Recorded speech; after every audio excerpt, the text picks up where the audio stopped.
Yo mga laagan, another day, another blessing. Karong adlaw 4 AM pa lang daan, productive na ta sugod. Naghatod ta sa atong friend sa iyahang running taraw kunuhay. Wala pa tay tulog ani guys. Kay syempre as virtual assistant, tulog man gyud tag buntag tapos mata gabi. Nindot biya pud mo gawas nga gabon with lights, with matching music. Kay pag uli natulog naman ta. Mauna ni ang eksena sa hapon pag mata. Nakauna ako nga dugit naman kay ni si Mating oy. Taas na kayog balhibo. Unya akong gupitan kay dili magpagupit. So walay paglangan ni adto mi sa groomer. Kani mga bata sa gawas sa balay iyan ni mga amigo.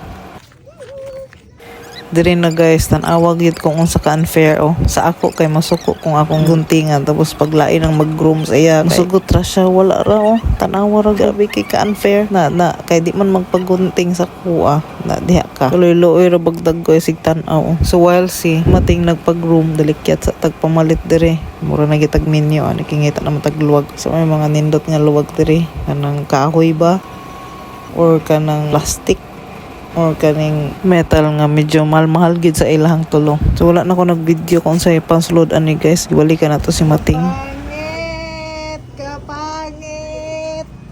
Pangit.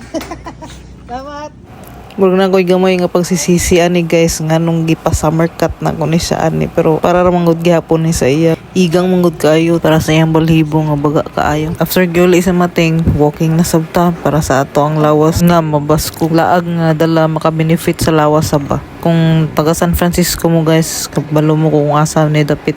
Sus kay abi man nagdag-diet kaon man day gihapon pagagabi. Kung kadungog mo sa name nga ibang, ila na ning new name roadside hangtod sa sunod laag vice.